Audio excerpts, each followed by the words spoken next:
Hello student, আজি আমি এই ভিডিওটোত আলোচনা কৰিম দশমমান শ্ৰেণীৰ গণিত বিষয়ৰ পুনৰালোচনাৰ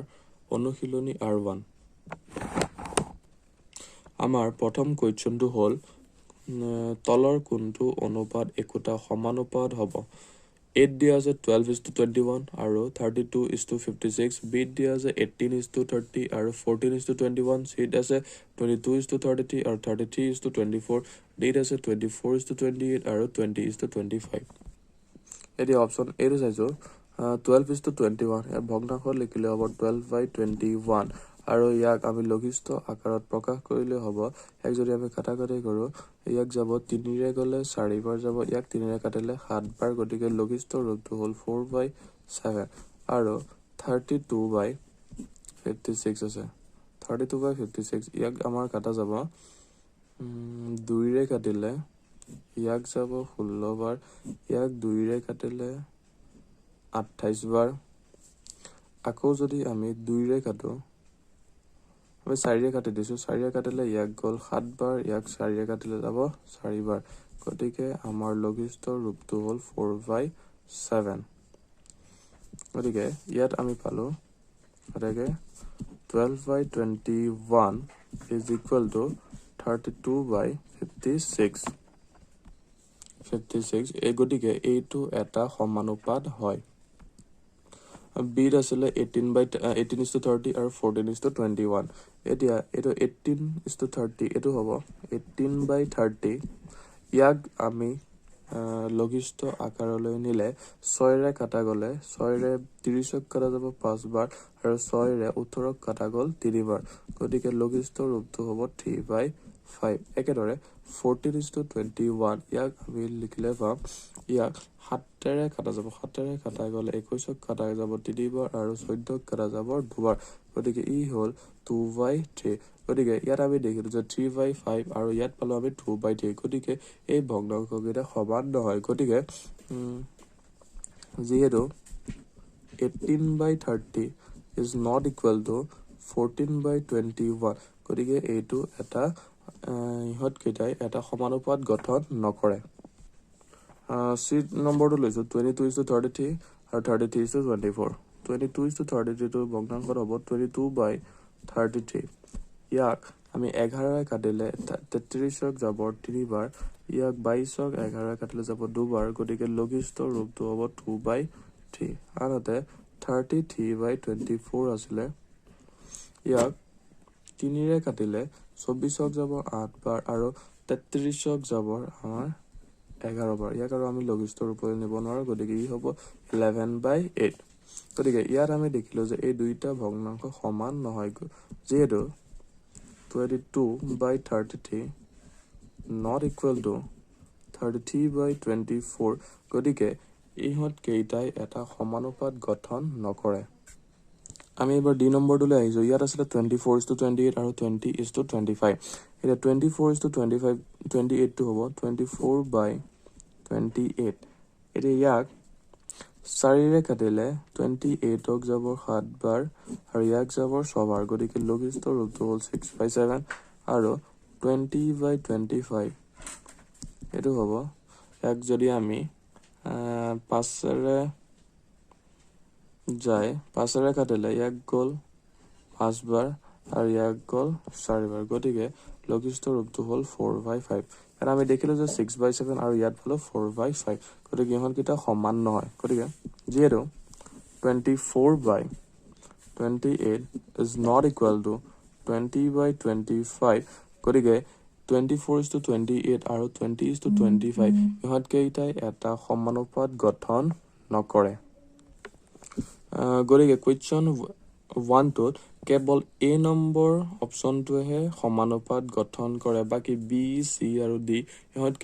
ইহঁত তিনিটাই একোটা সমানুপাত গঠন নকৰে। এতিয়া আমাৰ নেক্সট কুৱেশ্চন 2টোলৈ আহিছো। ইয়াত আমাক দিয়া আছে তলৰ কোনবোৰ সংখ্যা ক্ৰমে সমানুপাতত থাকিব। অপশ্যন এ দিয়া আছে 2, 6, 6, 8, বি দিয়া আছে 10, 20, 30, 60, P, P Q, P square Q, Q square, D দিয়া আছে 6, 24, 30। আমি 2 নম্বৰৰ এইটো লৈছো। ইয়াত আমাৰ সংখ্যাকেইটা দিয়া আছে 2, 6, 6, 8। এতিয়া প্ৰথম আমি দুটা সংখ্যা চাম 2 আৰু 6। ইহত দুটা হ'ব 2/6 ইয়াৰ পৰা আমি কাটিলে পাম 2 ৰে 6 গ'ল 3 বাৰ গতিকে 1/3 6 আৰু 8 ললে 6/8 গতিকে ইয়াক যদি আমি 2 ৰে কাটো ইয়াক গ'ল 3 বাৰ ইয়াক 8ক 2 ৰে কাটিলে গ'ল 4 বাৰ গতিকে আমি পালো 3/4 গতিকে ইয়াত পালো 1/3 আৰু ইয়াত পালো 3/4 এটাকে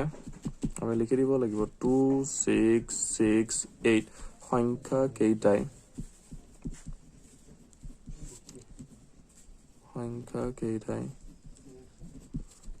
এটা সমানুপাত গঠন নকৰে সমানুপাত গঠন নকৰে বি টুলৈ আহিছো ইয়াত আছে 10 20 30 60 এতিয়া 10/20 ইয়াক আমি কাটিলে পাম 1/2 আৰু 30/60 ইয়াকো আমি কাটিলে পাম তো 1/2 যেহেতু ইয়াতো পালো 1/2 ইয়াতো পালো 1/2 দুইটা সমান সেইভাবে হ'ব এটাকে 10 20 30 60 সংখ্যা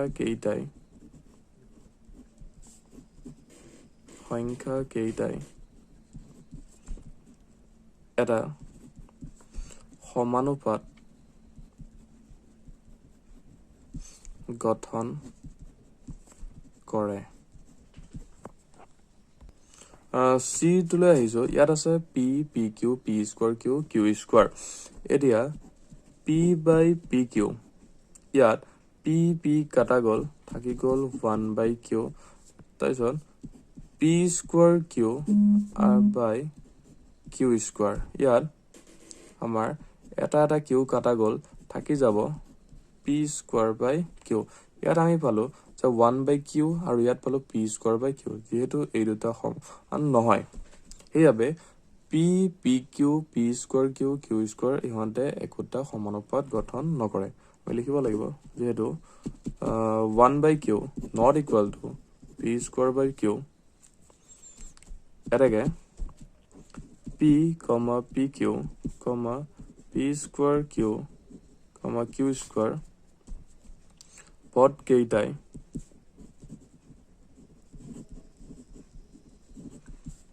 একোটা সমানুপাত গঠন নকৰে ডি অপশনটোলৈ আহিছো ইয়াত আমাক দিয়া আছে 620 430 6/20 ইয়াক আমাৰ 2 ৰে কাটিলে ইয়াক গ'ল 3 বাৰ ইয়াক 2 ৰে কাটিলে গ'ল 10 বাৰ গতিকে আমি পালো 3/10 আৰু ইয়াত আছে 4/30 ইয়াক 2 ৰে কাটিলে গ'ল 2 বাৰ ইয়াক 2 ৰে কাটিলে গ'ল 15 বাৰ ইয়াক আৰু কাটা কৰি নাযায় গতিকে থাকি যাব 2/15 যেহেতু এই দুটা সমান নহয় লিখিব লাগিব যেহেতু 3/10 is not equal to 2/15 এটাকে 6 24 30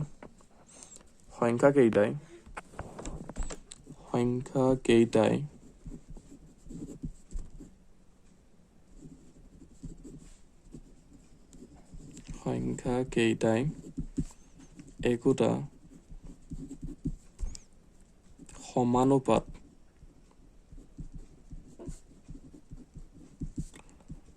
গঠন নকৰে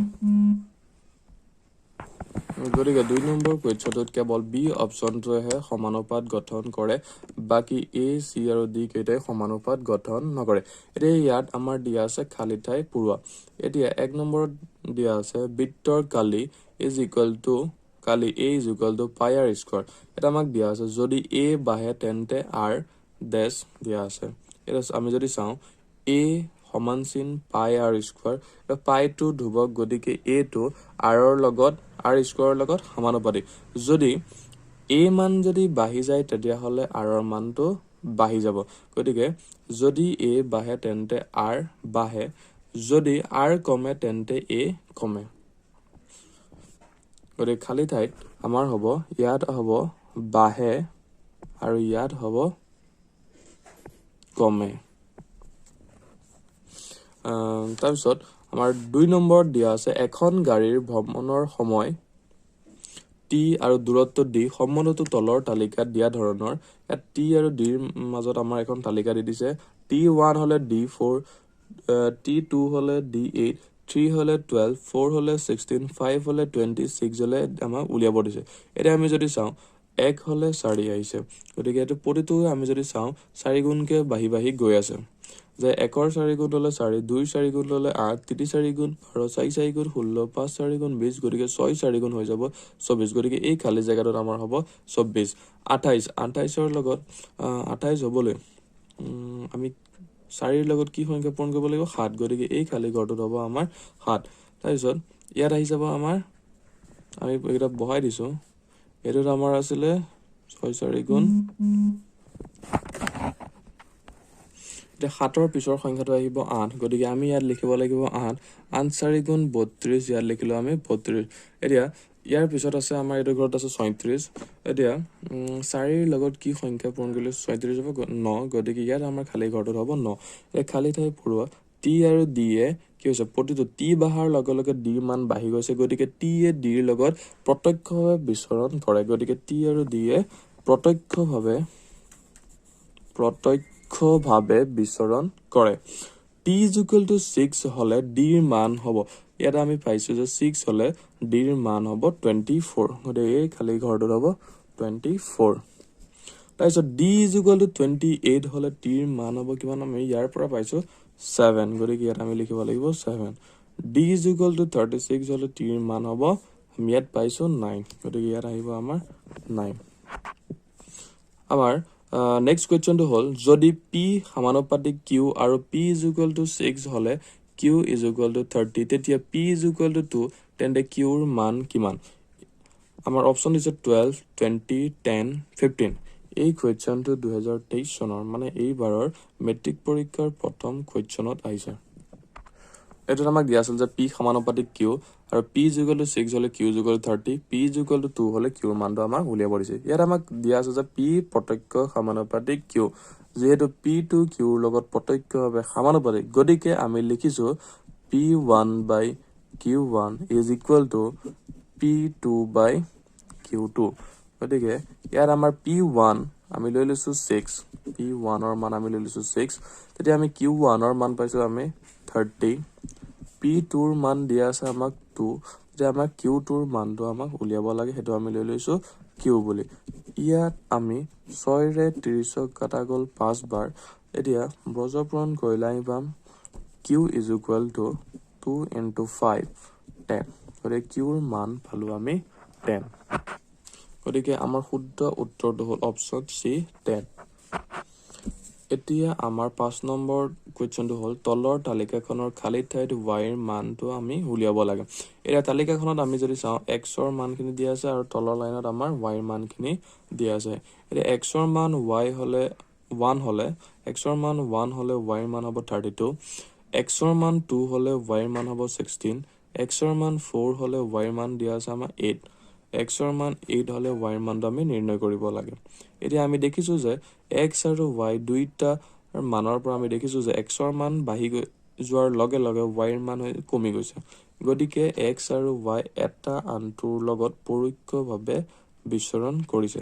আৰু আমি দেখিছো যে x আৰু y দুইটা সংখ্যাৰ পূৰণফল আমাৰ কিমান পাই আছো 32 1 ৰ লগত 32 পূৰণ কৰাৰ লগে লগে আমি 32 পাইছো 2 ৰ লগত 16 পূৰণ কৰিলে আমি 32 পাম 4 ৰ লগত 8 পূৰণ কৰিলে আমি 32 পাম গতিকে 8 ৰ লগত কি সংখ্যা পূৰণ কৰিলে 32 হ'ব যেহেতু 8 ৰ লগত 4 পূৰণ কৰিলে 32 হ'ব গতিকে আমাৰ ইয়াৰ খালি ঠাইৰ মানটো হ'ল 4 গতিকে আমাৰ কোৱেশ্চন 5 ৰ শুদ্ধ উত্তৰটো হ'ল অপচন সি 4